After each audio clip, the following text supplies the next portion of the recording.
Assalamualaikum warahmatullahi wabarakatuh.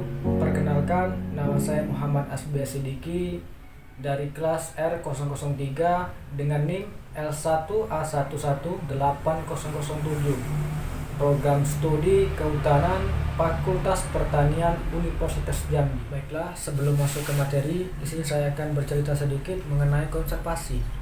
Setiap makhluk hidup di bumi ini hidup dalam ketergantungan satu sama lain. Tidak satu pun makhluk hidup yang dapat hidup sendirian. Hewan menghasilkan karbon dioksida yang dibutuhkan oleh tumbuhan, sedangkan tumbuhan menghasilkan oksigen yang dibutuhkan oleh hewan.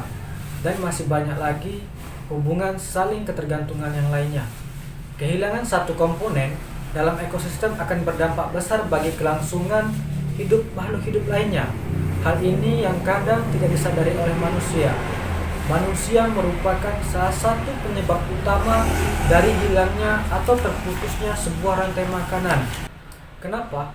Karena di Indonesia merupakan negara yang sangat kaya dengan sumber daya alam hayatinya yang sebenarnya berpotensi untuk dikembangkan. Di sini saya akan menjelaskan mengenai konservasi. Terlebih dahulu, kita harus mengetahui apa itu konservasi.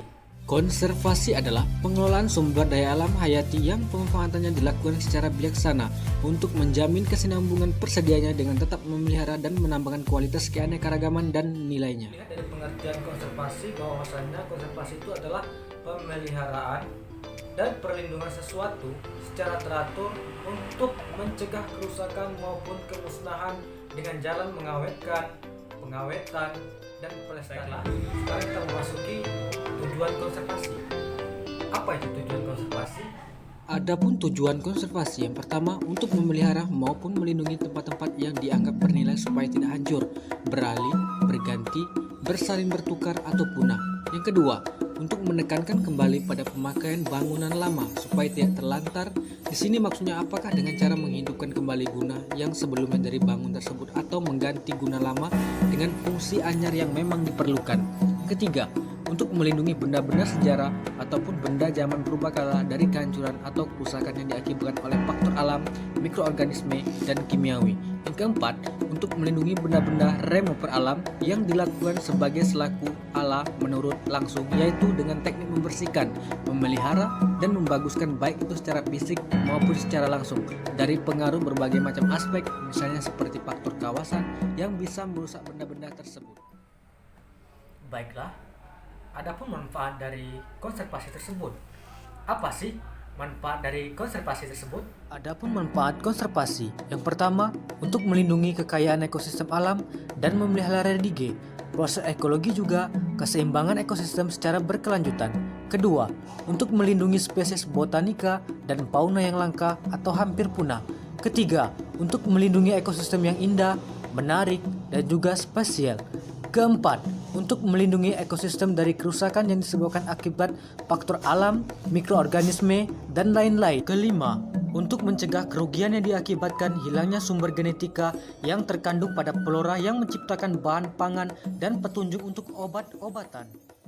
Baiklah, selanjutnya saya akan menjelaskan metode konservasi. Terdapat dua metode konservasi yang diakui secara ilmiah.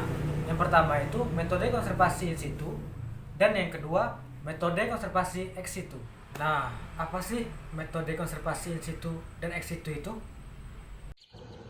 Kita ketahui bahwa konservasi in situ adalah kegiatan konservasi flora atau fauna yang dilakukan di dalam habitat aslinya.